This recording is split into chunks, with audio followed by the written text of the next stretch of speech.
Sus años de experiencia en política internacional y abogacía forman un balance de calibre mundial que les da licencia para analizar los asuntos principales de nuestra nación y el mundo. El abogado Armando Valdés y la abogada María de Lourdes Guzmán están en Radio Isla 1320. Esto es Sobre la Mesa. Buenos días, Puerto Rico. Soy Armando Valdés. Usted escucha Sobre la Mesa por Radio Isla 1320. Hoy en Sobre la Mesa, Rafi Bernabe y Rafi Anglada son nuestros analistas, panel de Rafaeles. El doctor Eduardo Lugo estará con nosotros, psicólogo social. El tema, la descentralización del sistema de educación pública. Y en el último segmento estará con nosotros el candidato del Partido Independentista Puertorriqueño y de la Alianza Victoria Independentista, Juan Dalmau.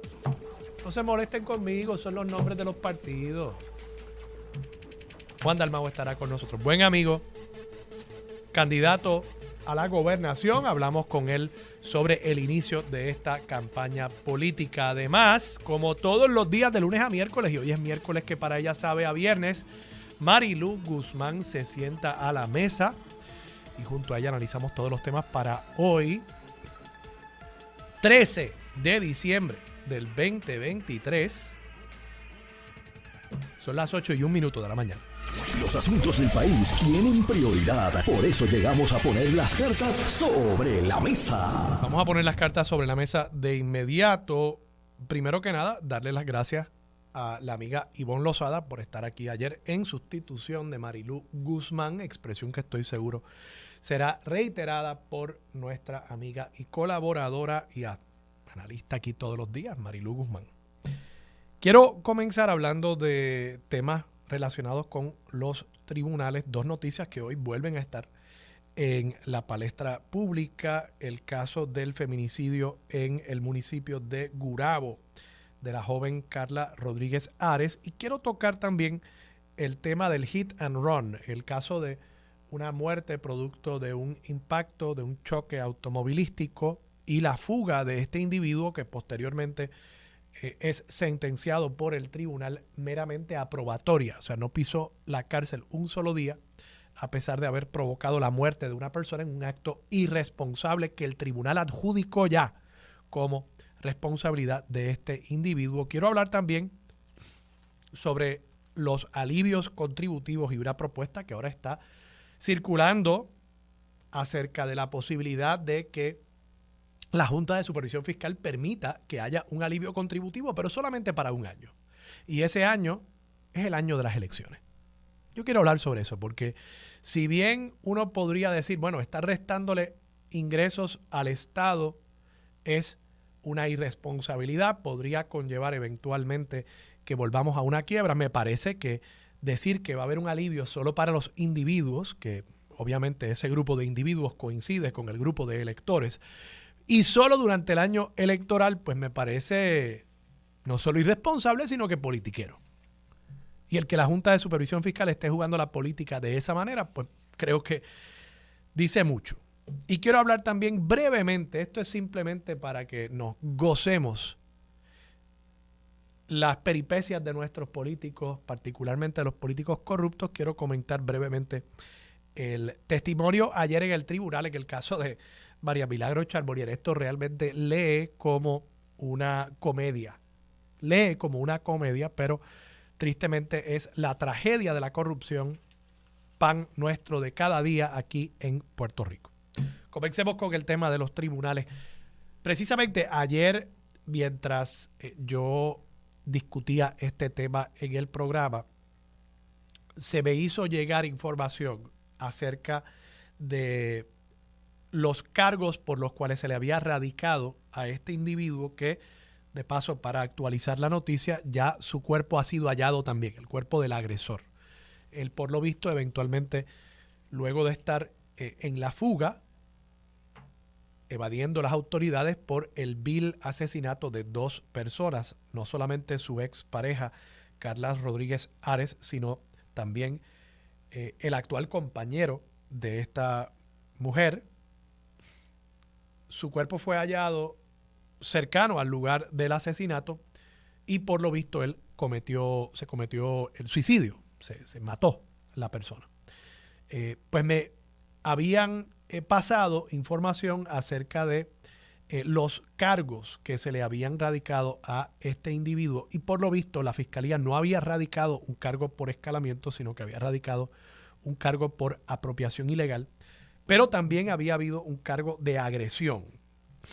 Y ese cargo de agresión, según la nota que publica hoy Valeria María Torres Nieves en el periódico El Nuevo Día, página 4, ese cargo de agresión, la jueza ya había hallado causa para arresto y posteriormente, según relata esta periodista, una intervención que por lo visto debe haber sido fuera del récord, porque no aparenta haber aquí una justificación, fuera del récord, le plantea a la jueza algo y la jueza entonces determina no causa por el cargo de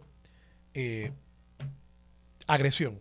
Cargo que pudiese haber conllevado el que este individuo hubiese sido ingresado a prisión preventivamente, claro, extendiéndole obviamente el derecho a fianza, y de no haber podido pagar la fianza, pues posiblemente hubiese estado en la cárcel, posiblemente hubiese habido un periodo de enfriamiento, y quizás eso hubiese sido lo suficiente para que este individuo reflexionara acerca del curso que iba llevando su vida, en una trayectoria que lo iba a llevar a, por supuesto, por lo visto, a matar a esta joven mujer.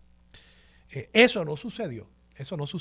Finalmente se le halló causa, por lo visto, solamente por el cargo de apropiación ilegal, que era un cargo menos grave, no por el de agresión, y por tanto no pisó la cárcel, no hubo ningún tipo de restricción a su libertad, y se le permitió de esa manera, empleando esa libertad, se le dio el espacio para que eventualmente este pasado fin de semana finalmente terminara con la vida de esta mujer y de su entonces compañero. Y yo creo que eso es una tragedia. Hay una funcionaria, entiendo que es la actual, o no, debo decir, es la intercesora legal, Ángela Jiménez Hernández, intercesora legal. Su trabajo es acompañar a víctimas y sobrevivientes de violencia de género en los procesos judiciales. Y ella plantea, y yo creo que es una gran expresión que voy a adoptar. Le voy a dar el crédito a ella, pero la voy a usar de aquí en adelante. Ella dice, esto es un trabajo prácticamente de equipo y habría que ver qué parte del equipo no hizo su trabajo. Y esa expresión del equipo yo creo que es la correcta. De paso, el que uno sea parte de un equipo no quiere decir necesariamente que uno está queriendo producir un resultado particular. Para que ustedes tengan una idea, los abogados, nosotros los abogados, aunque representamos a nuestros clientes, nosotros somos funcionarios del tribunal. Aunque el tribunal no nos paga un salario, ¿verdad? Pero somos funcionarios del tribunal. Nuestro deber principal es a la justicia. Y eso quiere decir que nosotros debemos propender a que se conozca la verdad. Nosotros, por ejemplo, no debemos querer esconder ni fabricar, definitivamente no fabricar evidencia. O sea, el yo querer defender la inocencia de mi representado, de una persona imputada de un delito, con todas mis destrezas, con todo mi conocimiento, con toda mi capacidad para asegurarle el derecho a esa persona a una defensa adecuada. Eso no llega al punto de yo querer fabricar evidencia para demostrar la inocencia de mi representado. Yo tengo que emplear la evidencia que existe y que es cierta, o cuestionar la evidencia que presente la fiscalía para probar, o por lo menos para retar el argumento de culpabilidad que esté planteando la fiscalía. Pero yo no puedo fabricar evidencia. No se vale todo en el ejercicio de defender a un imputado de un delito. ¿Por qué no se vale todo? Bueno, precisamente porque la función de todos los que participan del sistema judicial como equipo es hacer valer la justicia, es hacer que brille la verdad. No es provocar injusticia. Ciertamente, en este caso, yo creo que se produce una injusticia. Se produce una injusticia porque esta mujer hoy no está viva porque algo pasó en el proceso judicial y habrá que ver, como dice este intercesor alegar, cuál parte de ese sistema y de ese equipo falló para que esta mujer hoy no esté con nosotros y no esté con su familia y no esté con sus seres queridos y sus amigos. Y esa imagen del equipo yo creo que es importante porque me parece que aquí en Puerto Rico hay funcionarios que no se ven como parte del equipo, que no están jugando para el equipo. Y el equipo, de nuevo, no es que querramos que todo el mundo vaya a la cárcel, no es que querramos que todo el mundo se haya hallado culpable. El equipo es un equipo que debería propender a la justicia, al descubrimiento de la verdad, a el sostenimiento de la estabilidad social, a que haya paz y civismo en nuestras calles. De eso se trata, ¿no? El trabajo de este equipo que es nuestro sistema judicial y que está integrado por jueces, por fiscales, por abogados de defensa y por un sinnúmero de otros funcionarios que intervienen. Pero en la medida, particularmente en la medida en que sean funcionarios públicos, su rol no es ajeno a el del policía, su rol no es ajeno a el del fiscal. El juez es parte de ese equipo, el equipo es el Estado y el propósito del Estado, el propósito de ese equipo es proveerle seguridad y el respeto de los derechos a todos los ciudadanos. Y me parece que aquí hay unos elementos, hay unos integrantes de estos equipos que no están jugando para el equipo y que se ven como aparte del equipo. Otro caso, el de Carlos Maldonado Dávila. Este es el individuo que se halló culpable por un hit and run en el que murió una persona, Natalia Nicole Ayala Rivera, de 20 años. 20 años, comenzando la vida esta muchacha. Y muere por la irresponsabilidad de este individuo que impacta a esta mujer y se va a la fuga. Se va a la fuga porque era un tipo que no le interesó la vida de esa persona, porque quién sabe, quizás pudo haberle auxiliado, quizás pudo haberla llevado al hospital, quizás pudo haberla acompañado, pero no le importó. Y al tribunal que dictó sentencia en este caso tampoco le importó. Y no jugó para el equipo. Y aquí ya incluso no se vale hablar, este caso es, podrían decir algunos, hasta peor que el de el agresor de Carla Rodríguez Ares, porque en el caso de ese agresor era un agresor imputado, se alegaba algo por la fiscalía. En este caso ya se había probado que él cometió estos actos, que impactó a esta mujer y que posteriormente se fue a la fuga. Para mí que esa es la parte peor. El que tú te vayas a la fuga después de impactar a un ser humano.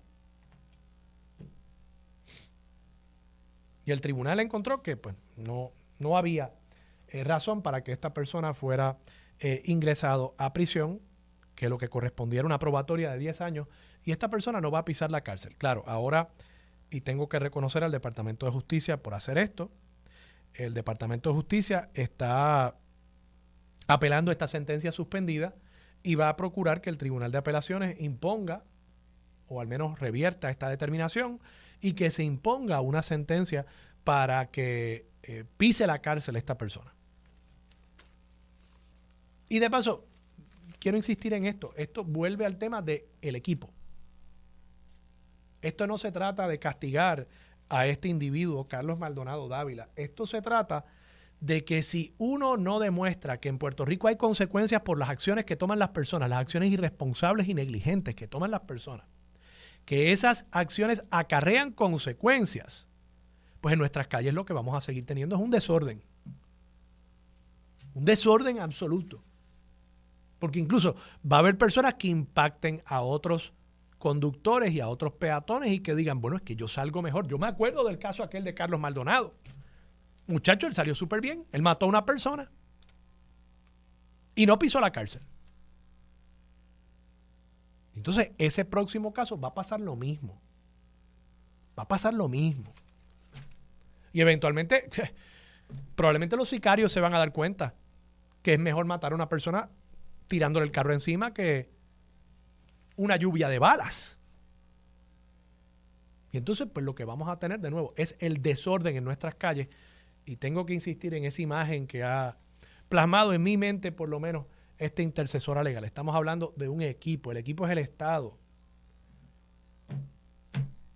Y hay personas que simple y sencillamente no están jugando para ese equipo.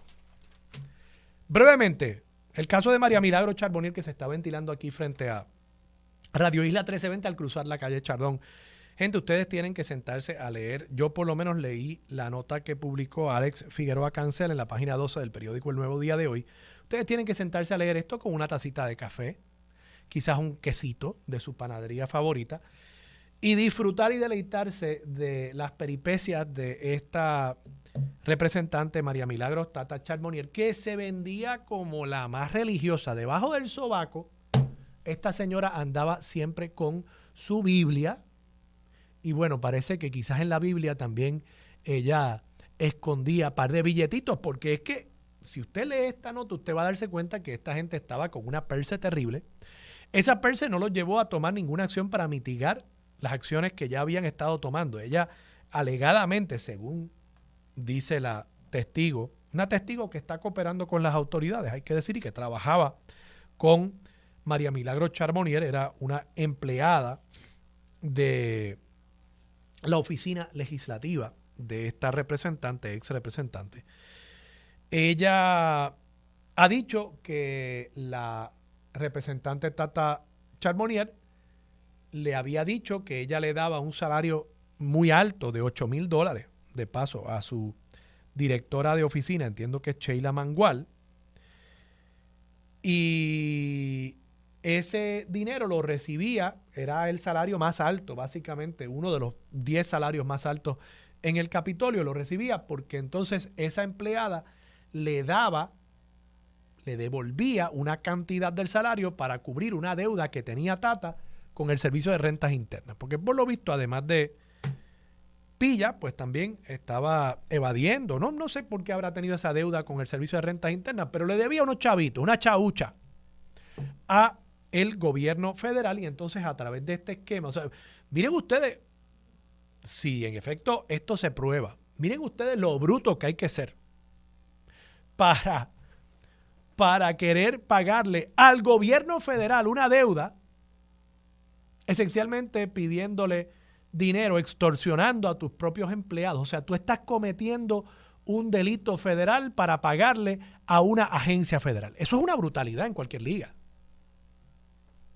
Pero, por lo visto, eso es lo que estaba haciendo Tata. Y entonces se pone cómica la cosa cuando entramos en el detalle de cómo es que se hacía, cómo es que se le pasaba el dinero a Tata. Porque por lo visto habían unos intermediarios. Yo no entiendo bien por qué había tanto intermediario aquí, pero por lo visto, pues, la persona que recibía el salario alto, que entonces le pasaba su chauchita a Tata Charbonnier, ella iba a la casa de la que fue testigo ayer, le dejaba el dinero, por lo menos esto es lo que yo leí aquí, no sé si lo estoy entendiendo mal, le dejaba el dinero en un vasito, como el vasito de Aníbal. ¿Ustedes se acuerdan Aníbal con aquel vasito rojo en las fiestas de la calle San Sebastián? Pues parece que ellos tenían un vasito donde ponía el dinero y entonces ese vasito lo ponían en un pastizal que había cerca de la casa de esta empleada y entonces le notificaban a Tata y Tata mandaba a su esposo a buscar el vasito en un pastizal. Es que yo me imagino a Tata esperando en el carro, el esposo bajado allí, el esposo diciéndole, mira Tata, que no encuentro los chavos, bendito. Y Tata molesta. Entonces tuvo una, relación de pareja después de todo, ¿verdad? Y Tata desde el carro bajaba a la ventana, le gritaba, mira muchacho, que eso está allí, me dijo que estaba en el pastizal, al lado de una piedra. Ustedes se imaginan esa escena. Es que yo creo que ni Sunshine Logroño para un skit comedy, ni Sunshine se le ocurriría algo así, porque quizás la gente diría, es que eso no es creíble, que está buscando un pastizal, un vasito con el dinero. Pero eso es lo que se alegó ayer en el tribunal. Fascinante. Finalmente, la Junta de Supervisión Fiscal. Esto está esto de verdad que yo creo que es la gota que colma la copa de la politiquería en este país.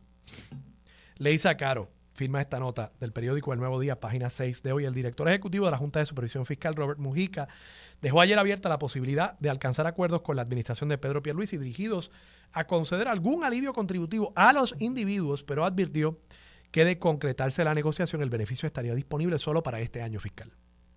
Mujica anticipó que la decisión final se tomará antes que finalice esta semana, o sea, le quedan 2 o 3 días. Dado el desempeño actual, esto es una cita directa, de los ingresos por encima de lo proyectado para el año fiscal 2024, la Junta cree que existe una oportunidad para acordar algún tipo de alivio fiscal único y no recurrente para los contribuyentes individuales para el año fiscal en curso. Las conversaciones ya comenzaron y la fecha límite es para final de la semana. Esperamos terminar el año con algún tipo de alivio para las personas de Puerto Rico, afirmó tras la última reunión del año del organismo que maneja las finanzas del gobierno de Puerto Rico.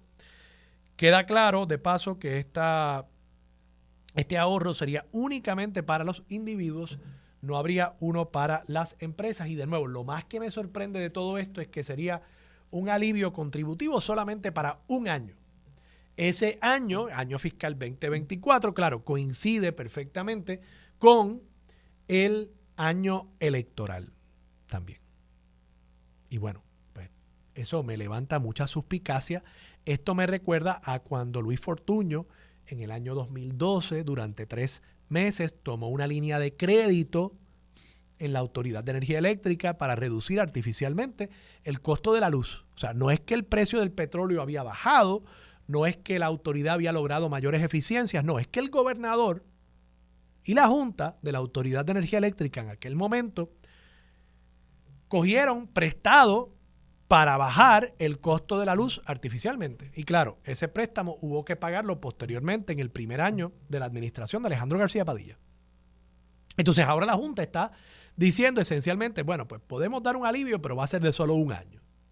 Y es lo mismo, o sea, dicen que es una irresponsabilidad dar un alivio, pero si es un año, pues no hace daño.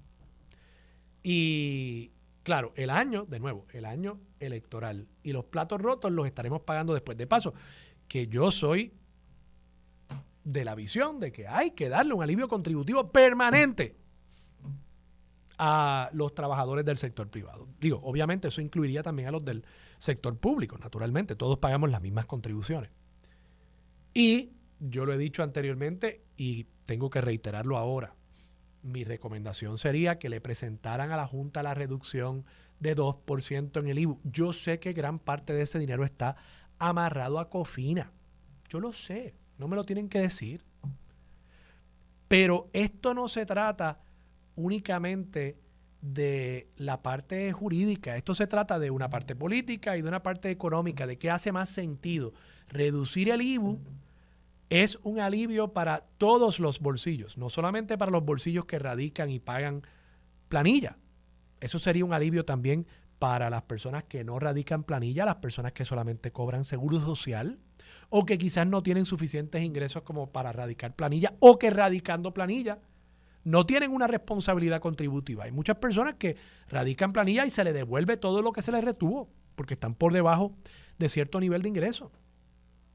Pero un alivio con una reducción en el IVU es la manera de hacerle mayor justicia al mayor número de contribuyentes en Puerto Rico, reducir el impacto regresivo que tiene el IVU sobre los niveles de ingresos de las personas más pobres en nuestro país, y tiene la bondad y la ventaja de ser algo muy sencillo, fácil de calcular su impacto, en lugar de un proyecto tan complejo como el que se le ha planteado, al punto de que ese proyecto, la OPAL, la Oficina de Presupuesto de la Asamblea Legislativa, estima en 500 millones el impacto de esa medida, y la Junta lo estima en 750 millones, un 50% de aumento en cuanto al impacto fiscal, según lo estima la Junta. Bueno, pues el IVU es muy fácil, es sencillo saber cuál es el impacto de reducir 2%, y de nuevo creo que es un alivio que va a tener mucho más impacto en el bolsillo de los puertorriqueños. Quizás se presenta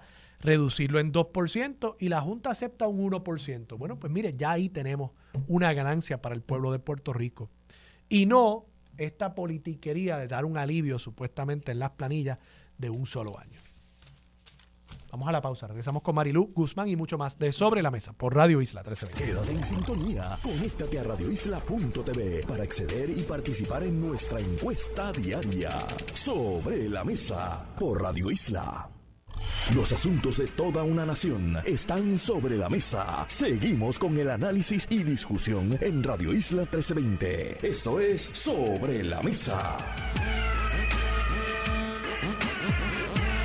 Regresamos, soy Armando Valdés, usted escucha Sobre la Mesa por Radio Isla 1320. Marilú Guzmán se sienta a la mesa. Marilú, buenos días. Saludos, Armando, y buenos días a todas las personas que nos escuchan. Yo sabía que esto iba a levantar controversia aquí, pero creo que es una controversia sí, hay que discutirlo, claro que sí. Y que debemos discutirla. Me dijiste cuando llegaste, quiero hablar sobre el término ese de equipo. Yo dije, y me reitero, ¿verdad? Y no estoy hablando de que se juegue para el mismo equipo en el sentido de la defensa o la defensa. Estoy hablando del equipo Puerto Rico, del equipo de que los tribunales tienen una razón de ser y sí es defender, por supuesto, los derechos de todos los ciudadanos, pero en el ejercicio de la defensa de esos derechos también hay que defender, pues, por ejemplo, el derecho que tenía Carla Rodríguez Ares a la vida, ¿verdad? Y yo creo que aquí pues estamos fallando. Igual el derecho que tenía a la vida Natalia Nicole Ayala Rivera, que murió en un hit and run.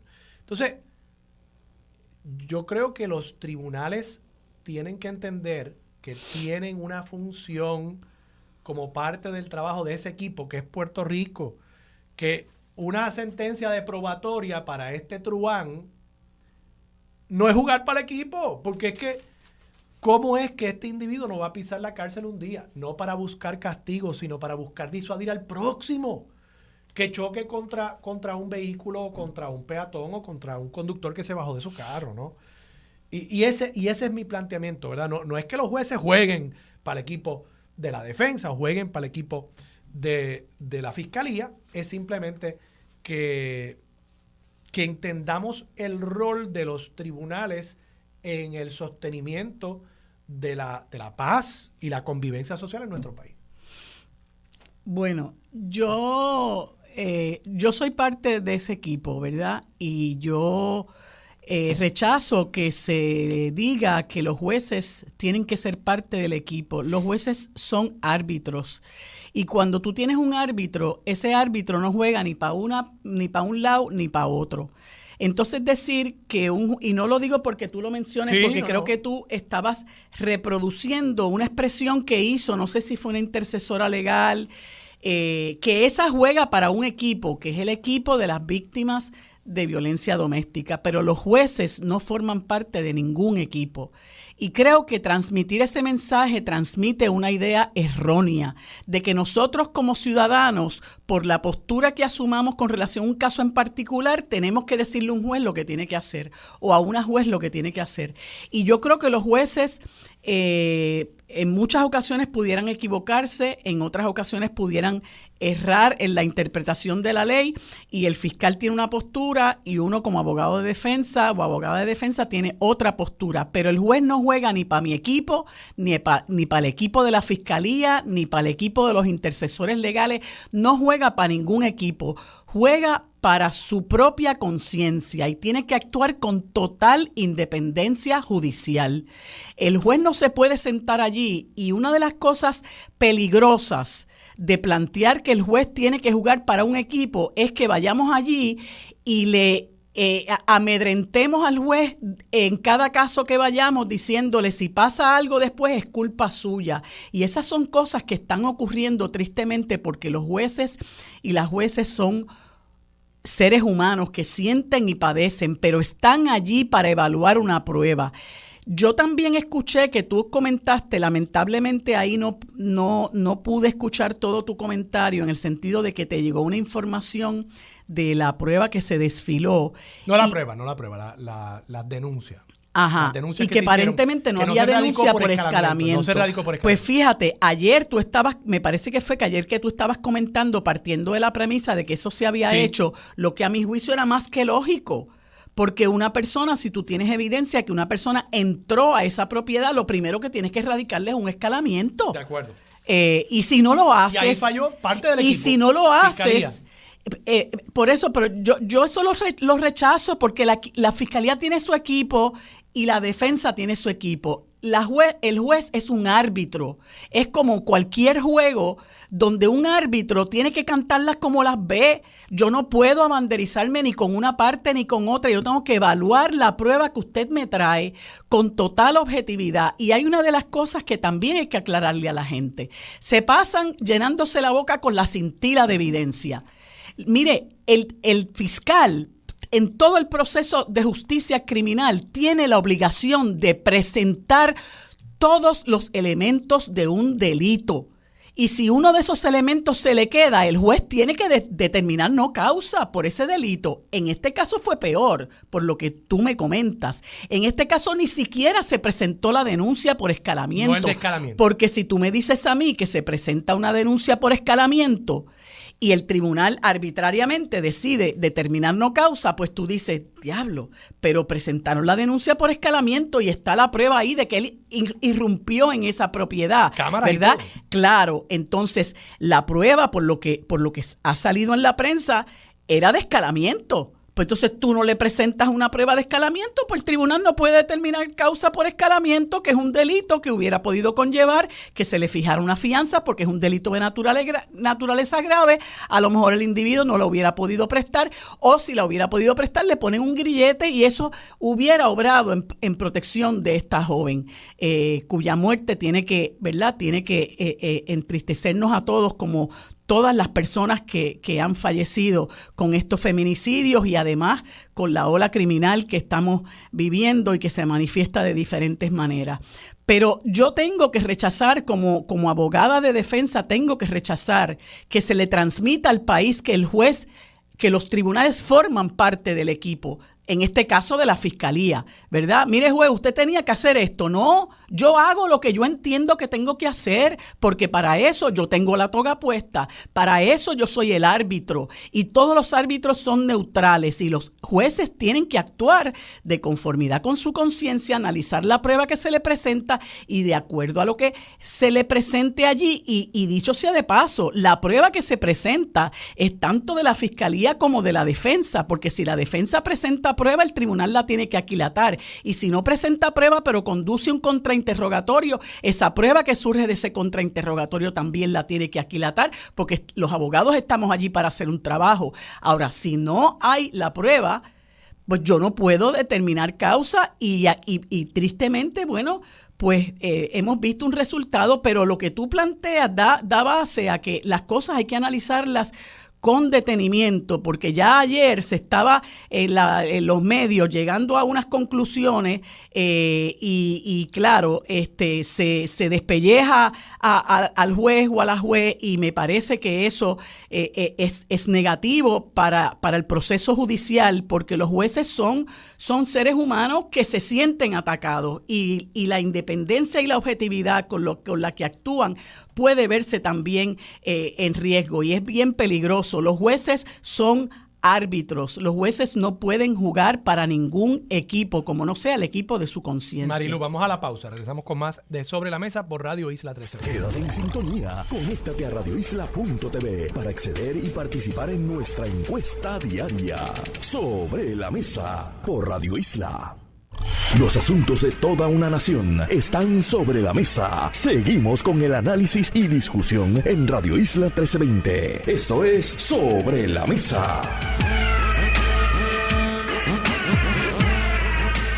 Regresamos, soy Armando Valdés, usted escucha Sobre la Mesa por Radio Isla 1320. Marilu, sé que los dos queremos tocar el tema de María Milagros Charbonnier. Tu tocaya, porque tú eres María también. Sí, esto calla mía, pero hasta ahí. Hasta ahí. Tomo excepción. Perdona. Pero quiero cerrar este tema de lo de los tribunales.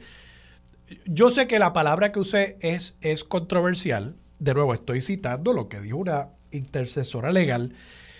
Y me gusta la imagen, de nuevo, no estoy planteando aquí equipo fiscalía, equipo defensa. Estoy diciendo equipo Puerto Rico, equipo justicia, equipo convivencia social, ¿no? Y mira lo que dijo la presidenta del Tribunal Supremo, Maite Ororos, recientemente, esta noticia es de Microjuris, 30 de noviembre del 2023, el titular: implementan salas especializadas en casos de violencia de género en todas las regiones judiciales. Cita directa de la presidenta del Tribunal Supremo. Nuestro compromiso desde el Poder Judicial para atajar esa violencia, o sea, hay un compromiso para atajar esa violencia, es promover todas las herramientas a nuestro alcance en conjunto con los organismos de apoyo gubernamentales y no gubernamentales para promulgar una justicia sensible e integrada en el que las víctimas se sientan apoyadas y empoderadas. La apertura de estas salas en cada región judicial representa una inversión significativa para prevenir, enjuiciar de manera efectiva y remediar la violencia de género y sus efectos devastadores sobre las personas, sus familias y el entorno comunitario. Yo creo que hay ahí una expresión clara de un propósito que tiene el sistema judicial, que es, de nuevo, atajar esa violencia y prevenir y remediar la violencia de género. A eso es lo que yo me refiero. Y vuelvo también al caso, creo que ese caso quizás es más clear cut, porque obviamente ya aquí no había meramente un imputado, sino un convicto. El caso de este hit and run donde muere una muchacha de 20 años. O sea, hay una función social que los jueces tienen que entender. Hay una función social de sus decisiones y sus sentencias. Y esa función social, más allá de lo que tiene que ver con ese caso individual, la función social es asegurarse de que la gente sepa que hay consecuencias a sus acciones. Y yo en esto pues tengo que felicitar a la presidenta del Tribunal Supremo por esas expresiones y reconozco tu punto. Yo creo que tú tienes un punto muy válido, ¿no? Y sé que la imagen que estoy usando es controversial, pero creo que tiene que haber una reevaluación también del rol de todos los componentes de este sistema judicial en promover unas funciones y unos propósitos sociales, como lo ha planteado la jueza presidenta, atajar y prevenir la violencia de género. Pues mira, yo tengo que discrepar de la jueza presidenta, porque las salas de violencia doméstica no deberían ser salas para empoderar a las víctimas. Las salas de justicia son para hacer justicia. Y en esa ecuación hay dos partes. Está la parte que alega y que tiene que probar, y está la parte a quien se imputa. Y está el que se sienta o la que se sienta en el estrado, que es un árbitro, que no puede jugar para un lado ni para el otro. Entonces, no podemos estar hablando de que es una sala donde yo voy a empoderar a nadie. Las salas de justicia son unas salas donde usted va a evaluar una prueba y va a determinar quién tiene la razón y qué remedio se va a imponer. Segundo, tú no puedes hablar de prevenir nada, porque cuando la gente llega a los tribunales ya el alegado, la ofensa se ha cometido. O sea, nosotros tenemos que hablar de verdadera prevención y tenemos que hablar del currículo de perspectiva de género, y hay que seguir con la matraca. Y aquí el gobierno le ha dado la espalda a esa promesa que se le hizo al país de que aquí se iba a implantar un currículo de perspectiva de género. El problema del feminicidio sigue rampante y aquí no se hace absolutamente nada y ese tema no se aborda. Entonces yo puedo entender que la jueza presidenta tenga una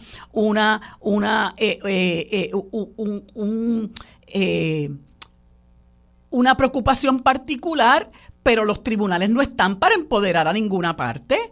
Los tribunales están para impartir justicia. Entonces yo voy al tribunal como abogada de defensa y yo puedo entender que un juez que encuentra culpable a mi cliente por el delito que sea es injusto. Y yo le planteo a un juez, mire juez, con mucho respeto, yo creo que esa decisión suya es injusta por esto y por esto y por esto. Y el juez puede decir, licenciada, no tiene la razón. O mire, ¿sabe qué? Me convenció, voy a reconsiderar.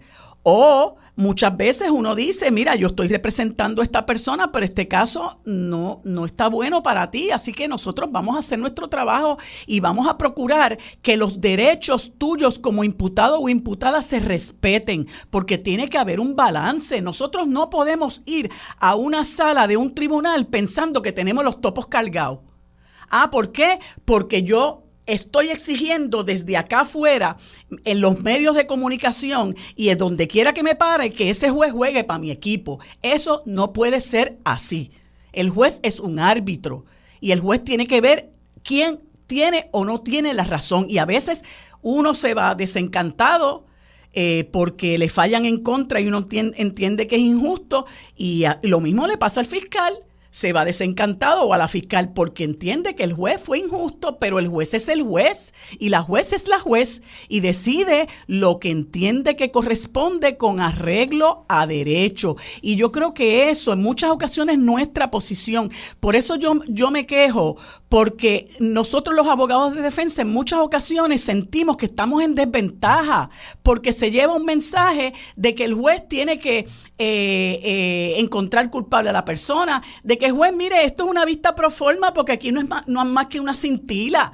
Y en el caso de una persona que el juez determina dejarlo en la libre comunidad y darle una probatoria, mira, hay una discreción que tiene el tribunal que tiene que ejercer. Y yo escuché ayer a un analista, entre comillas, que es abogado, decir que un juez, cuando un trabajador social o un oficial social le recomienda la cárcel, el juez tiene que hacerlo, meterlo preso, porque si no abusa de su discreción. Eso es un disparate. Porque un trabajador social que hace un estudio de campo y recomienda cárcel, lo que hace es recomendar. Ningún juez está obligado por eso, porque el que tiene la toga puesta es el juez. Y yo lo decido, yo soy el abogado, yo soy quien me dejo llevar por lo que dice el tribunal.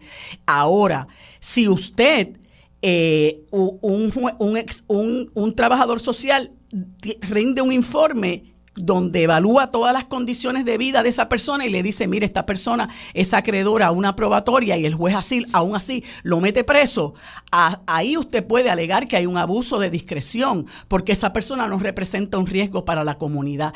Pero reclamar que hay que meter presa a una persona, yo creo que tenemos que evaluar eso, porque de nuevo estamos atacando la independencia judicial y la discreción que tiene un juez de evaluar primero la ley, porque la ley lo permite, la juez actuó conforme a lo que dice la ley. Y segundo, que nosotros tenemos que empezar a mirar el asunto de la prisión como un último recurso. ¿Pero tú crees que es correcto que esta persona, el del caso del hit and run, sí, convicto, ¿tú crees que es correcto que no pise la cárcel? Es que yo no tengo los elementos. Quien decidió hacer eso fue mató el los juez. elementos. Es que yo no creo que mató a una muchacha de 20 años. Está bien, mató a una muchacha de 20 y se años. fue a la fuga. Y es malo eso, es fatal. Pero de nuevo, realmente había que meterlo preso porque yo quiero satisfacer mi ánimo de que esa persona tiene que pisar la cárcel. A lo mejor el tribunal entendió que no.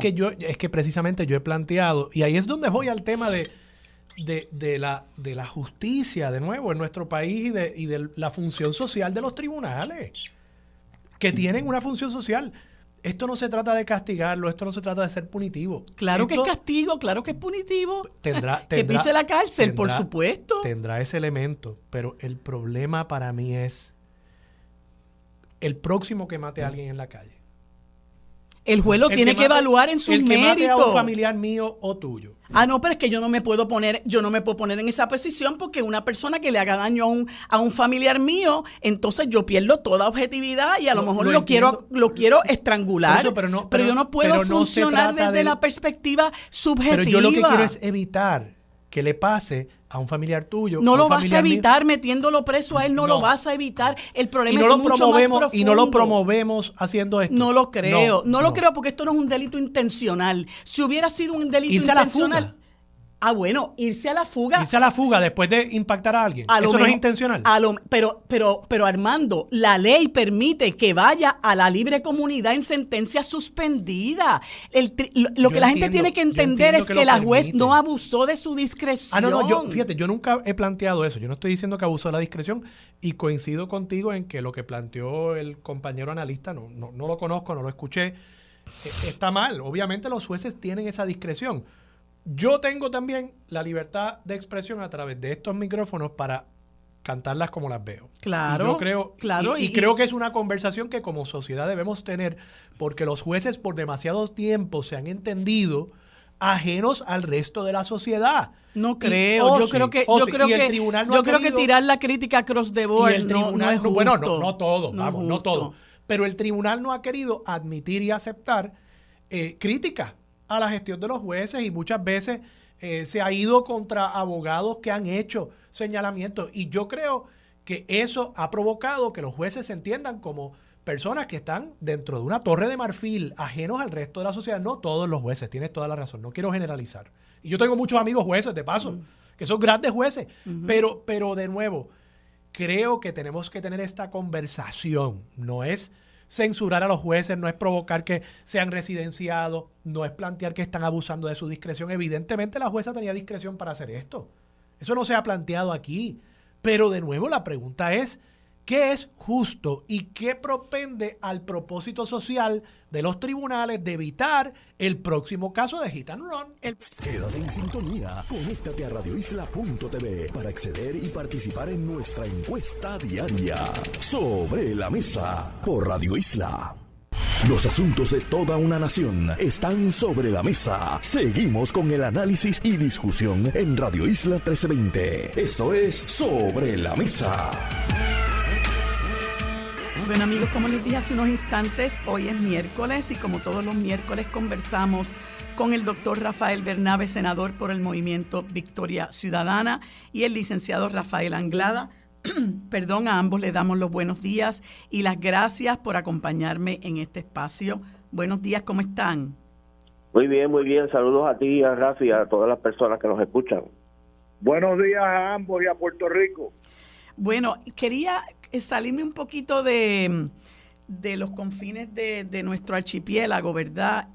Por una situación que yo sé que nos afecta mucho, que nos ocupa la atención, que nos coloca en mucha tensión, y es esta situación que está ocurriendo en la Franja de Gaza y ya se extiende por más de 2 meses. Es un escenario catastrófico y mucho se habla, ¿verdad? Dado la situación que está ocurriendo, donde ya han sido asesinadas más de 18,000 personas civiles.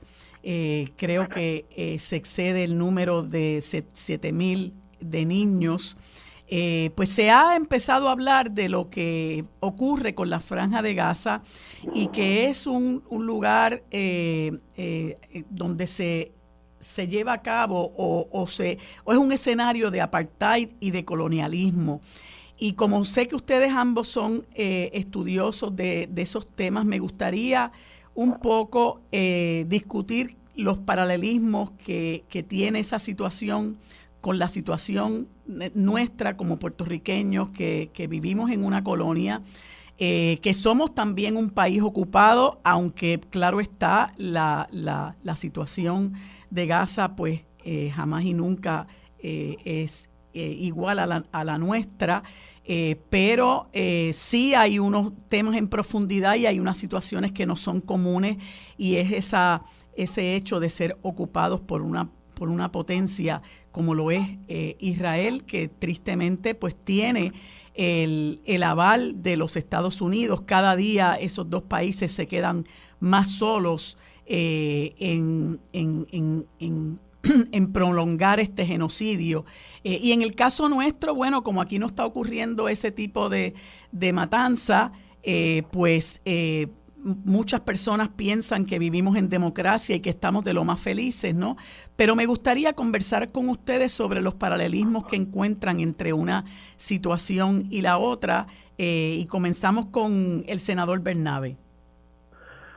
Bueno, como tú señalas, primero que nada es importante hablar un poco de la situación de Gaza. Yo durante la sesión legislativa pasada tomé varios turnos en la legislatura, en el hemiciclo, y no solo eso, también presenté una resolución que desafortunadamente no fue ni aprobada ni siquiera discutida. La resolución que yo sometí era muy sencilla y muy modesta en cierta medida. En el Congreso de los Estados Unidos, en aquel momento 14 congresistas, y luego se han sumado otros más, presentaron una resolución exigiéndole o proponiéndole al gobierno a la administración Biden de que asumiera una posición a favor de un cese al fuego inmediato en Gaza. Con la influencia que tiene el gobierno de los Estados Unidos sobre el gobierno de Israel, no hay duda de que si la administración Biden asumiera una posición clara a favor de un cese al fuego inmediato, ese cese al fuego se lograría.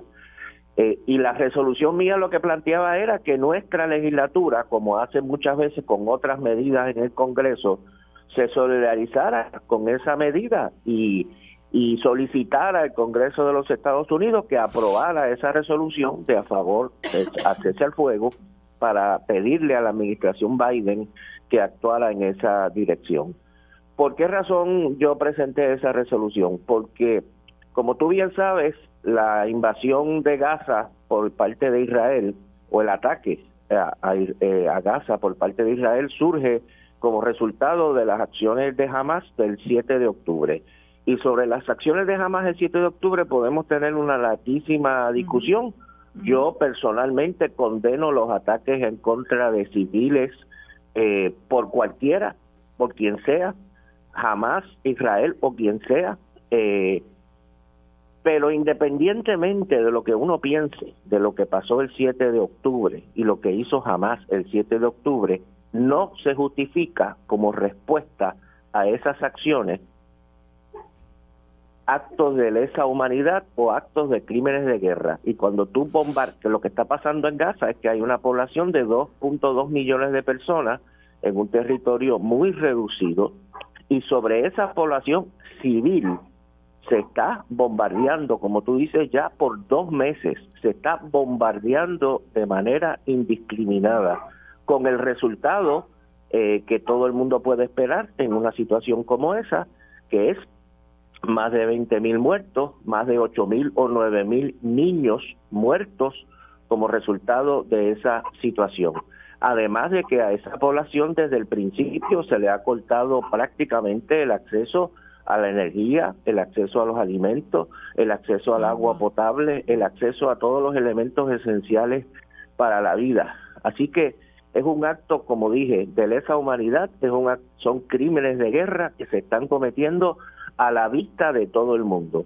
Por eso es que recientemente, tan recientemente como hace 1 o 2 días, la Asamblea General de Naciones Unidas, por un voto de 153 votos a favor y 10 en contra, planteó la necesidad de un cese al fuego. Es decir, prácticamente la humanidad entera y todos los gobiernos del mundo, de derecha, de izquierda y de centro, están a favor de un cese al fuego inmediato y que se detenga esa matanza. Nosotros, desde Puerto Rico, evidentemente tenemos que estar a favor de que cese esa matanza. No se combate el terrorismo con actos de terrorismo, ni con actos de lesa humanidad, ni con crímenes de guerra. Ahora, como tú dices, el problema en Gaza no empezó el 7 de octubre. El problema de Gaza tiene una historia mucho más larga. El Estado de Israel, desde que se fundó en 1948, 47, 48, es un Estado que se construye sobre la base del desplazamiento del pueblo palestino. Se plantea la necesidad de crear un Estado para el pueblo judío. El problema está en que ese Estado se establece en un territorio en el cual ya había una población, ya había un pueblo, y ese Estado se construye sobre la base del desplazamiento de esa población, parte de la cual se desplaza a la franja, lo que hoy llamamos la Franja de Gaza, y posteriormente Israel, además del territorio que ya ocupa desde 1948 sobre la base del desplazamiento de los palestinos, ocupa también otros territorios adicionales que no había ocupado en el 48, que son los que hoy llamamos los territorios ocupados. Cisjordania, que está al este de Israel, lo que hoy es el Estado de Israel, y la Franja de Gaza, que está al oeste, en la costa con el Mediterráneo, donde habitan más de 3 millones de palestinos y que están sometidos, como tú bien señalaste, a un régimen de apartheid. Apartheid quiere decir que hay unas leyes para uno y unas leyes para otro, unos derechos para uno y unos derechos para otro, unas reglas para uno y unas reglas para los otros. en las cuales los otros, que en este caso son los palestinos, están subordinados, están sometidos, están maltratados y humillados, y hay muchísimos ejemplos de esa situación. Por eso, la solución inmediata, ¿verdad?, o la exigencia inmediata nuestra tiene que ser por razones de mera, que es lo más importante, humanidad, de que se detenga el bombardeo sobre Gaza, que se decrete un cese al fuego. Pero la solución más profunda es que se reconozca el derecho del pueblo palestino a existir, que se reconozca su derecho a la autodeterminación, que se reconozcan sus derechos como pueblo.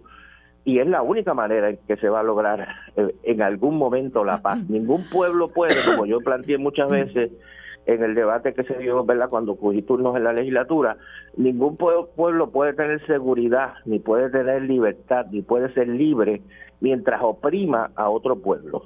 El pueblo, la gente en Israel no va a ser, no va a tener ningún tipo de seguridad mientras sigan oprimiendo a otro pueblo que va a estar resistiendo esa opresión. No va a haber paz, no va a haber tranquilidad y no va a haber seguridad para nadie mientras esa situación se perpetúe. Por eso desde 1948 hasta hoy, esa ha sido una zona de conflicto y lo va a seguir siendo mientras no se reconozca ese derecho. Como tú señalas, nosotros en Puerto Rico, que sabemos que las relaciones coloniales existen y las relaciones de subordinación colonial existen, pues tenemos un particular diría yo, interés o un particular pasión por este hecho, ¿verdad? Nuestra solidaridad con todos los pueblos del mundo que han sufrido o que sufren algún tipo de opresión o de ocupación o de dominación colonial. Yo lo señalo, ¿verdad?, que existe ese paralelo, aunque como tú bien señalas, yo creo que en este momento la magnitud de lo que está pasando en Gaza es de tal tamaño que es muy difícil hacer paralelismo con nadie, porque es que es una cosa tan terrible que verdad que es casi imposible decir bueno, esto se parece a esto otro, porque es que no se parece a casi nada, porque es de un nivel de violencia lo que estamos viendo ahí, que casi es imposible compararlo con otras cosas. Pero ciertamente hay situaciones coloniales en el mundo que todavía subsisten. Puerto Rico es un ejemplo que tenemos que superar, por eso tenemos que descolonizarnos, y la situación de Palestina también. Última cosa que digo, sé que he hablado mucho, es que hay un rayo muy grande de esperanza en todo esto. Es que alrededor del mundo, en todas las capitales grandes del mundo, en Berlín, en París, en Barcelona, en Madrid, en Nueva York, en San Francisco, en Chicago, eso es extraordinaria. La cantidad de movilizaciones, de protestas, de marchas, de acciones de desobediencia civil, todo tipo de actividad de protesta como nunca se había visto en el pasado, en solidaridad con el pueblo palestino y exigiendo una salida democrática a esta terrible situación que se está dando. Así que por lo menos ha habido esa reacción de la humanidad, de que no se ha quedado, la gente no se ha quedado indiferente ante este hecho tan terrible. Y yo creo que esta es una situación en la que a veces la gente se pregunta, bueno, ¿y qué yo hubiera hecho si yo hubiese vivido en la década del 30, cuando los nazis, cuando estaban matando, cuando el holocausto judío precisamente, cuando las persecuciones y las masacres de aquella época, ¿qué yo hubiera hecho? Bueno, pues como decía alguien en un tuit el otro día, usted hubiera hecho lo que usted esté haciendo ahora. Si usted está callado y usted no está diciendo nada, pues usted hubiese estado callado en la década del 30 también. Así que lo que tenemos que hacer es asegurarnos de que estas cosas dejen de ocurrir y no quedarnos callados, estar activos, seguir hablando sobre este tema y seguir denunciándolo, como tú bien planteas, ¿verdad?, que lo discutamos hoy. Cuando empiece la nueva sesión, yo volveré a traer el tema en la legislatura, porque yo creo que es algo que tenemos que mantener en el debate público en Puerto Rico. Así es. Rafi. María de Lourdes y Rafael, básicamente todo se ha dicho. Yo quiero añadir que Naciones Unidas siempre ha traicionado al pueblo palestino. lo traicionó en el año 48, cuando producto de presiones metropolitanas... Te oigo lejos, Rafi, te oigo lejos. Dime. Eso oye bien, sí. Te estoy ¿Me oyendo oyes? lejos. ¿Me oyes ahora? Ahora sí, mucho mejor. Se decía que Naciones Unidas siempre ha traicionado al pueblo palestino. Lo traicionó la primera vez en el año 48, hace ya 75 años, producto de las presiones metropolitanas europeas, particularmente Reino Unido, que le había prometido al movimiento sionista judío europeo en el año 1917 a través de la llamada notoria Declaración de Balfour. En el 48 se traicionó a Palestina porque se creó un Estado de Israel y se suponía que se creara una autoridad o Estado de Palestina. Eso nunca ocurrió. Los otros que siempre han traicionado al hermano pueblo palestino son los regímenes árabes, virtualmente casi todos ellos, regímenes árabes creados por el mismo Reino Unido y por la misma Francia, utilizando familias privilegiadas y creando jeques y creando dinastías. Y ninguno de esos gobiernos realmente ha estado al lado del pueblo palestino.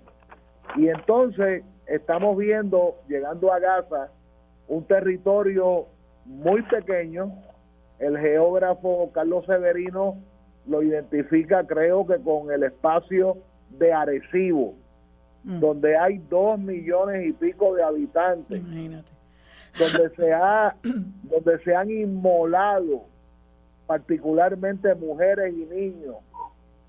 Y coincido con todo el mundo que como esto empezó el 2 de octubre o 3 de octubre, pues fue un acto muy desagradable contra vidas inocentes, pero que se tenga claro dos cosas: vidas inocentes que le habían extirpado, le habían robado el territorio al pueblo palestino, número uno, y número dos, que ningún Estado, en mayúscula Estado, puede actuar en igualdad de condiciones con lo que haga una entidad no estadual, en este caso Hamás.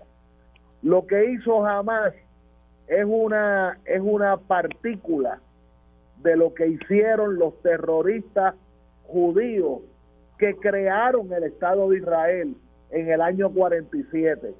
Y todavía se recuerda en la historia la organización terrorista Hágana. Y Hágana le metió una bomba al hotel principal de Palestina, donde murieron innumerables seres humanos, en particular británicos.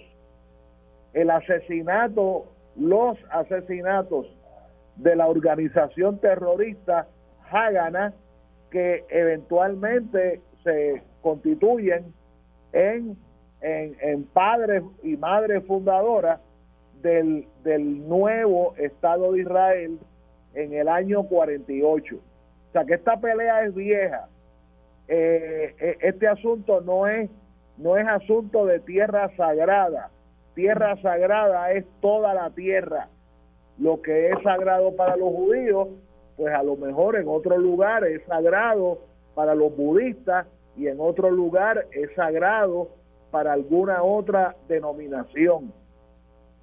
Aquí no hay pueblos escogidos. Eso es una mentira. Eso es una blasfemia. No hay ningún pueblo escogido. Esos son embustes. Y tenemos que romper por lo sano. Tenemos que empezar a decir la verdad. O sea, nosotros estamos ahora, es como el cuento del alcalde de Ponce. Que él soñó que Dios le dijo que se tirara para alcalde. ahora me salvé yo. O sea, una charlatanería, hay que decirlo en español. ¿Ah? Y me da pena porque el alcalde de Ponce, tengo entendido que es médico, es doctor en medicina, y que fue activista en su profesión cuando estudiaba medicina, y él ahora sueña con Dios. Así que nada, el caso de Gaza, volviendo al tema que nos invita, es una tragedia. Sí, ha demostrado que la ONU básicamente es inservible, porque como sabemos, el Consejo de Seguridad hay poder de veto de los llamados 5 grandes, uno de ellos Estados Unidos. Así es. No, eso es una tragedia en sí misma, una tragedia enorme. Entonces, en el minuto que me queda, quería ver si puedo conversar con ustedes ya regresando un poco más a lo local. Bueno, como parte de este movimiento de la Alianza de País, una de las cosas que nosotros queremos combatir es la corrupción que se ha institucionalizado en el bipartidismo, ¿verdad? Y en la gobernanza que ambos han tenido en la administración pública. Y ante toda esta ola de corrupción, ¿verdad?, que ha arropado a ambos partidos, y ahora que se está dilucidando el caso de María Milagros Charbonnier, hay unas expresiones que no son solamente del gobernador, pero que él las hace. Y me gustaría la opinión de ustedes sobre esto, un poco para sacudirse de lo que es el problema de una colectividad, y es decir que eso es una falla individual. Recordarán ustedes hace muchísimos años cuando los arrestos de muchos funcionarios del gobierno de Pedro Rosselló, que el exfiscal federal Guillermo Gil dijo que la corrupción en Puerto Rico tenía nombre y apellido, Partido Nuevo Progresista.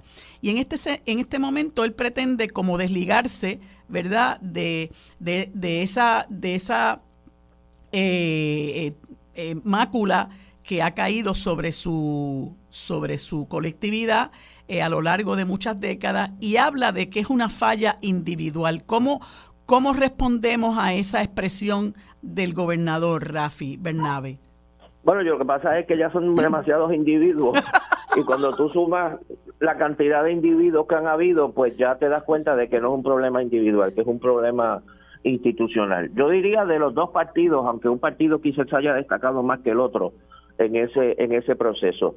Y como tenemos poco tiempo, yo creo que la lección que hay que sacar de la frase del gobernador es que tenemos que sacar a esos partidos. O sea, si el gobernador y su partido no son capaces de reconocer que hay un problema institucional de corrupción y que tenemos que tomar acción para eliminarlo, por ejemplo, eliminando el financiamiento privado de campañas y otras cosas, pero no tengo tiempo para esos detalles. Pero si el gobernador no reconoce que hay un problema, pues evidentemente no va a poder solucionar el problema, porque la base inicial para uno atender un problema es reconocer que existe un problema. Si usted dice en Puerto Rico no hay un problema de corrupción institucional, son casos individuales y aislados por ahí, pues entonces eso quiere decir que usted no va a poder bregar con el problema de la corrupción, y no le interesa bregar tampoco, porque está en negación de que ese problema existe. Pues mira, se me acaba el tiempo, y me hubiera gustado poder conversar un poquito más con ustedes sobre esto, pero el primer tema era extremadamente importante, así que gracias por haberme acompañado. Seguimos conversando el próximo miércoles. Que tengan ambos buen día. En sintonía, conéctate a radioisla.tv para acceder y participar en nuestra encuesta diaria Sobre la Mesa por Radio Isla. Los asuntos de toda una nación están sobre la mesa. Seguimos con el análisis y discusión en Radio Isla 1320. Esto es Sobre la Mesa. Bueno, amigos, en este segundo segmento conversamos con el doctor Eduardo Lugo, colaborador de la Coalición Paz para la Niñez, a quien le damos los buenos días y las gracias por acompañarnos en este espacio. Buenos días, doctor Lugo, ¿cómo está? Saludos, buenos días, y gracias por permitirme estar con ustedes en este espacio de diálogo. Pues, doctor, primero que todo, se me informa que usted es psicólogo social, y me gustaría saber cuál es la función de un psicólogo social. Pues mira, déjame corregirte, yo tengo varios sombreros. Mira, yo tengo un doctorado en psicología clínica comunitaria. Lo que pasa es que, pues nada, lo que hacemos mucho trabajo comunitario, pues nos confunden con la psicología social, que es una conversación un poquito más profunda. Y soy profesor universitario de la Universidad de Puerto Rico, recinto de Mayagüez, en el departamento de psicología.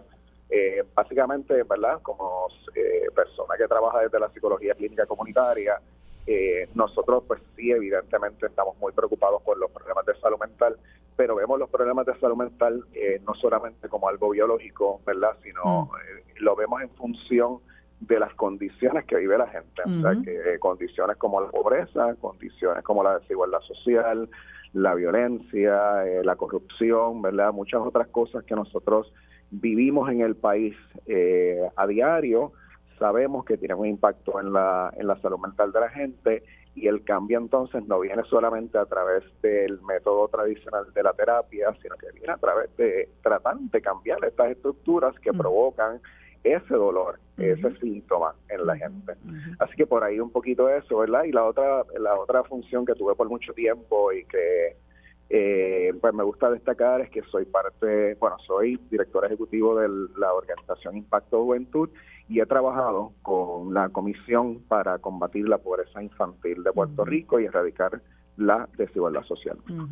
Pues qué interesante, doctor. Yo creo, fíjese que eso que usted me menciona es importantísimo entender hasta qué punto que un poco se fragmenta abordar ese tema, como usted lo explica, el hecho de cómo afecta la psiquis de los puertorriqueños y las puertorriqueñas, las condiciones del entorno. Y es una conversación que hay que tener, ¿verdad? Porque el entorno es cada vez más crítico, y entonces empezamos a ver unas conductas y unos comportamientos que muchas veces no lo explicamos dentro de ese contexto, ¿verdad? Que nos ayudaría a entender el por qué se dan unos males sociales que tristemente no se están atendiendo como deberían.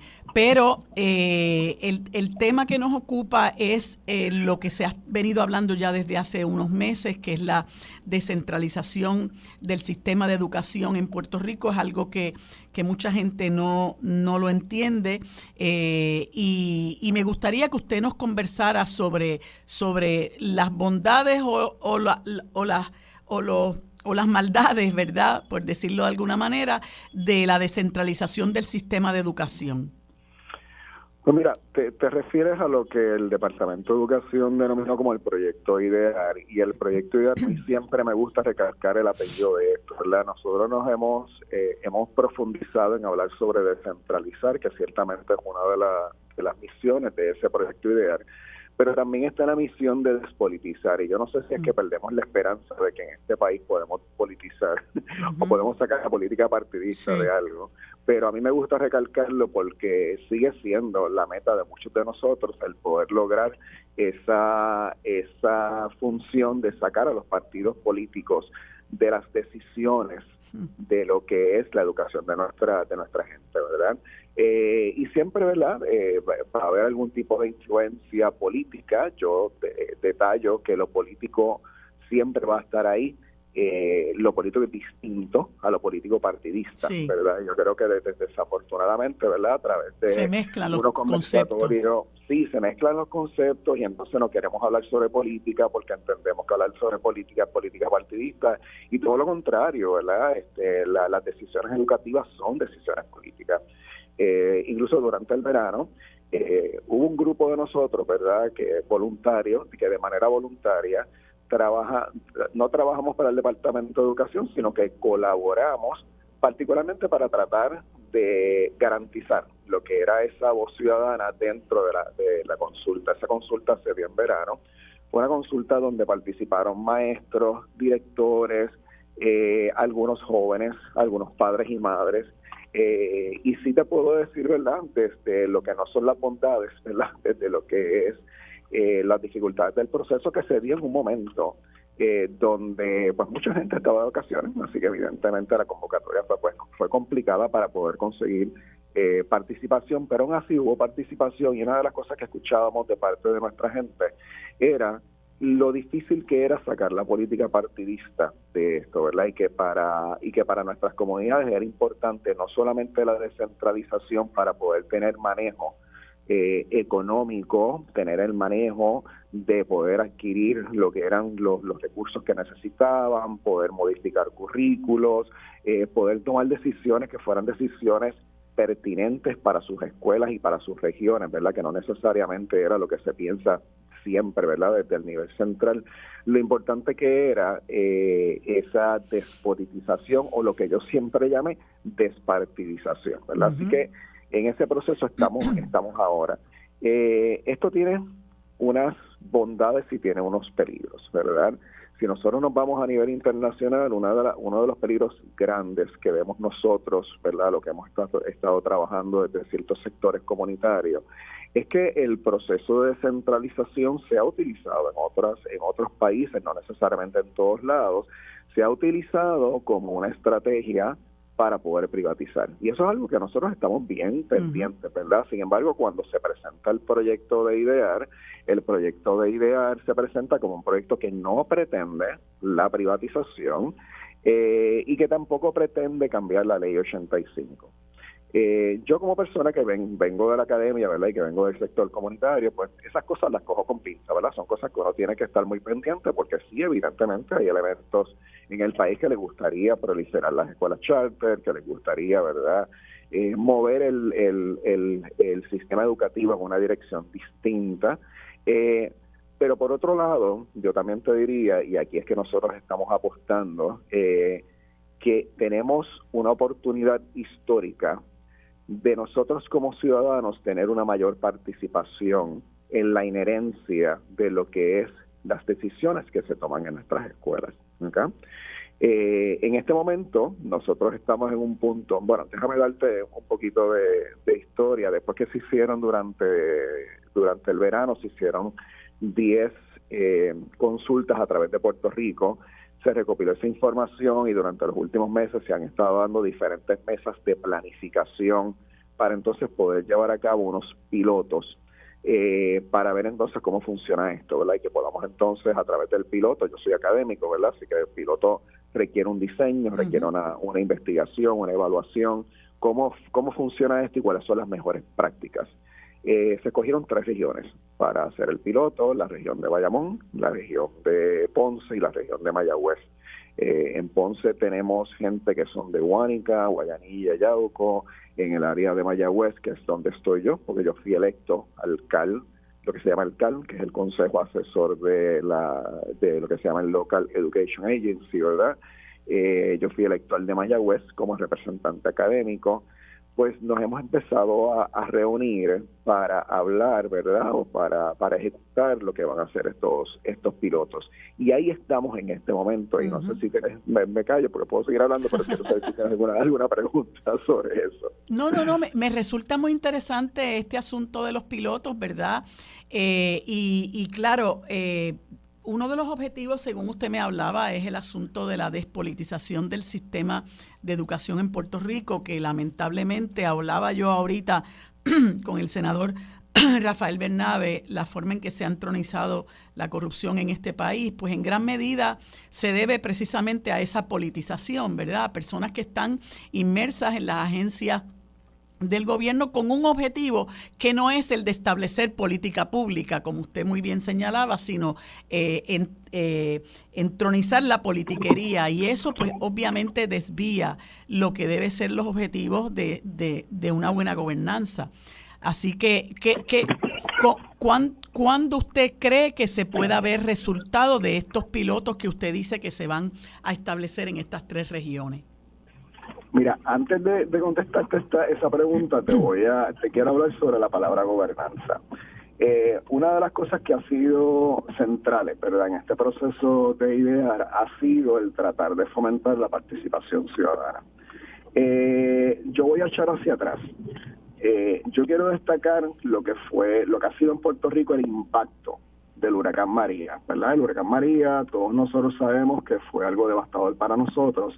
Pero si algo surge del huracán María es que una serie de iniciativas de participación ciudadana a nivel comunitario que ya se estaban gestando, yo te diría que comienzan a proliferar, ¿verdad?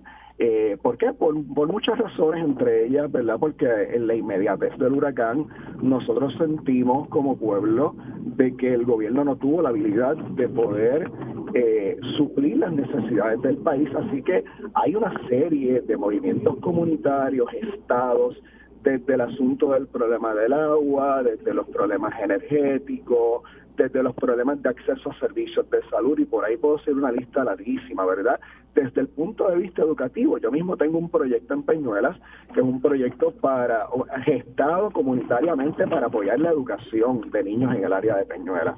¿Qué quiere decir eso? Quiere decir que cuando el proyecto IDEAR quiere descentralizar, el modelo de gobernanza debe ser un modelo de gobernanza basado en las comunidades escolares. Y esas comunidades escolares son amplias. Estamos hablando de maestros, estamos hablando de padres, estamos hablando de directores, de la comunidad aledaña. Mira, yo recuerdo en los conversatorios que nos teníamos durante el verano, que la gente decía, cuando yo estaba en la escuela, la persona que tenía la tiendita de la parte de afuera era tan parte de la escuela como el director. ¿Verdad? Comunitaria, y la escuela se convertía en una comunidad. Así que yo creo que nosotros tenemos en este proceso de IDEAR que aprender de lo que las comunidades nos están diciendo. Las comunidades nos están diciendo que ya nosotros sabemos cómo organizarnos y que necesitamos en cierta manera que el gobierno, que sabemos que no es que se va a quitar del medio por completo, que el gobierno escuche y aprenda de nosotros cómo hacer esto. Y una de las cosas una de las maneras en las cuales no se puede hacer esto es que no se puede hacer con prisa, ¿verdad? Aquí tenemos un choque en este país entre cuál es el tiempo político y cuál es el tiempo de la gente y de iniciativas que sean bien gestadas. Entonces, ahora mismo nosotros nos encontramos empezando estos pilotos, comenzando estos pilotos en estas 3 regiones, y una de las cosas ¿verdad?, que va a pasar o que tiene que pasar es que tenemos que elegir unos superintendentes. Pues en ese proceso de superintendentes, las personas que somos parte de esos pilotos, uno de los reclamos que estamos haciendo al Departamento de Educación es que este proceso no puede ser con prisa. Que doctor, primero, adelante. Sé que no me va a poder explicar todo lo que viene ahora con el proceso de los superintendentes, porque se me acaba el tiempo y me están haciendo señas de que debo cortar, pero me gustaría poder continuar esa conversación porque me parece que es fundamental este proceso que usted nos está narrando para un poco, ¿verdad?, sanear el problema que hemos venido viendo al interior del Departamento de Educación. Le agradezco que me haya dado toda esta información. Quisiera que volviéramos a conversar para poder terminar lo que me está informando y saber, ¿verdad?, el rumbo que va a tomar esta descentralización. Le agradezco mucho su tiempo, doctor. Le deseo que tenga buen día y espero que podamos conversar pronto. Quédate en sintonía. Conéctate a radioisla.tv para acceder y participar en nuestra encuesta diaria. Sobre la mesa por Radio Isla. Los asuntos de toda una nación están sobre la mesa. Seguimos con el análisis y discusión en Radio Isla 1320. Esto es Sobre la Mesa. Bueno, amigos, en este último segmento tengo el placer de conversar con el amigo abogado y candidato a la gobernación por la Alianza de País, Juan Dalmau, a quien le doy la bienvenida, las gracias por haber sacado un momentito para conversar conmigo. Saludos, Juan, ¿cómo te encuentras? Saludos, María de Lourdes, me encuentro muy bien, encantado de estar contigo en la mañana de hoy. Muchas gracias, Juan. Pues mira, yo quería conversar contigo, sé que el tiempo es corto, pero luego de la asamblea que se celebró el pasado domingo, que fue muy concurrida y donde se refrendaron los acuerdos de la alianza con el Movimiento Victoria Ciudadana y se ratificaron las candidaturas de los candidatos a la legislatura por acumulación y la tuya a la gobernación, quisiera que me conversara sobre los retos a los que te enfrentas ahora, ¿verdad?, como como líder de esa alianza, ¿verdad?, en quien muchas personas han apostado, ¿verdad?, para el cambio que necesitamos en el país. Bueno, mira, María de Lourdes, yo me siento entusiasmado, me siento esperanzado. Fue una asamblea histórica porque se da en un contexto único.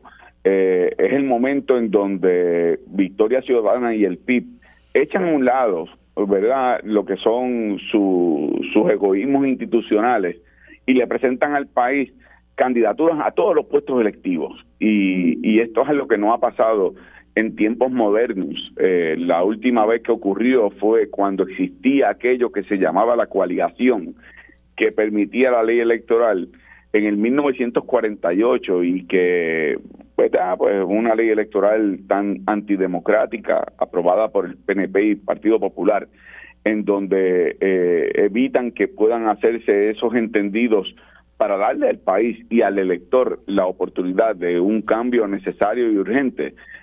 Nos llevó a Victoria Ciudadana y al PIB el que llegáramos a unos acuerdos y unos entendidos en donde yo tengo que reconocer el desprendimiento y verdad y el aplomo que ha tenido la militancia y el liderato de Victoria Ciudadana para llegar a estos entendidos, para que pongamos a Puerto Rico primero. Yo estoy más que deseoso que comience ahora esta campaña y que el país pueda dar un giro al timón de donde hemos estado, que es el cogobierno popular y PNP, que nos llevó a la quiebra, a la pobreza, a la marginación y la corrupción, que podamos trascender al país que merecemos. Juan, ¿y qué tú le contestas a todas esas personas que dicen que has escondido la independencia debajo de la alfombra, pero que una vez tú accedas a la gobernación, pues inmediatamente vas a decir que ganó la independencia y muy poco pues nos convertiremos en Cuba y Venezuela? Lamento hacer referencia a ese comentario tan demagogo, pero es algo que se escucha. Sí, y es importante que lo traigas porque de verdad de lo que se trata es de un compromiso que hemos tenido en Victoria Ciudadana y en el PIB, de impulsar un proceso de descolonización serio, democrático. No van a ser 6 personas con cartulinas paradas frente al Congreso, como ha hecho el PNP, que nos cuesta $1 millón al año. No va a ser como el Partido Popular, que siempre es la moción de posposición. Nosotros vamos a impulsar, sí, un proceso de descolonización en donde los estadistas podrán apoyar la alternativa que crean, los de la libre asociación, la alternativa que creen, los que somos independentistas, la alternativa que creemos, y que podamos ir al Congreso y decirles, llegó el momento en que ustedes respondan a su obligación descolonizadora. Pero tienes razón, yo he escuchado desde que se anunció la alianza tantas cosas que van entre la caricatura y la risa, porque, ¿verdad?, el liderato popular y PNP están temblando, sí, ante la idea de que podemos ganar, y eso es algo extraordinario. Y apuestan también, yo creo que a la ignorancia de la gente cuando recurren a comentarios de esa índole y tales como que ahora van a suplantar un bipartidismo por otro. Así es, mira, si los que nos escuchan buscan en el diccionario, bipartidismo se define como 2 partidos políticos que se han alternado en la gobernanza. En el caso del Partido Popular y del PNP se han alternado en la gobernanza. En el caso de Victoria Ciudadana y del PIB, somos una alternativa a lo que ha sido esa gobernanza que nos llevó a la pobreza, la marginación, la quiebra y la corrupción. Y por lo tanto han utilizado todo y van a decir 1000 cosas, pero es porque están nerviosos, es porque saben que este es nuestro momento. Y es un momento de cambio en donde Puerto Rico, los que en el pasado apoyaron al Partido Popular y al PNP, se han dado cuenta que le fallaron malamente y que podemos transformar el país como nos merecemos nosotros, los que trabajamos campana a campana para llevar un plato de comida de forma honesta a la mesa. Es una cosa extraordinaria, y estar viviendo estos momentos de transformación es una cosa espectacular. Una de las cosas que a mí me dejó un poquito perpleja es como ver a algunos representantes del neoliberalismo rasgarse las vestiduras con esta propuesta que tú has hecho de que haya a manera de un tribunal de pueblo para ¿verdad?, enjuiciar, entre comillas, a personas que han traído al país a esta debacle económica. Y yo digo, bueno, qué increíble que haya gente que defienda el que no se procure que estas personas rindan cuenta. Así es. Mira, yo lo que he propuesto es lo siguiente, María de Lourdes. Yo he propuesto que el país merece saber la verdad de cómo llegamos a una quiebra de 75 mil millones de dólares. Y hay personas que prefieren que eso no se sepa. Uh-huh. Yo quiero que se sepa la verdad para que no volvamos a repetir los mismos errores del pasado. Y además, aquellos que hayan fallado ¿verdad?, a la ley tengan que responder. Porque mis hijos, yo tengo mi hijo Gabriel de 20 años, mi hija Sofía de 17, van a tener que estar pagando los bonos de Cofina por los próximos 40 años, uh-huh, por culpa de esa gente. Uh-huh. Ellos no rompieron esos platos. Y que haya gente que se atreva a decir que esto hay que encubrirlo, que esto hay que esconderlo, que esto no se debe saber, parece mentira, porque esos equipos económicos y esos exgobernadores ahora mismo se están haciendo millonarios como asesores precisamente de los bonistas o de los bufetes de la milla de oro. El país no merece eso, así que yo estoy de parte de que se sepa la verdad. Y los que quieren encubrirla, bueno, pues ya el país verá quiénes son. Habrá que desenmascararlos también.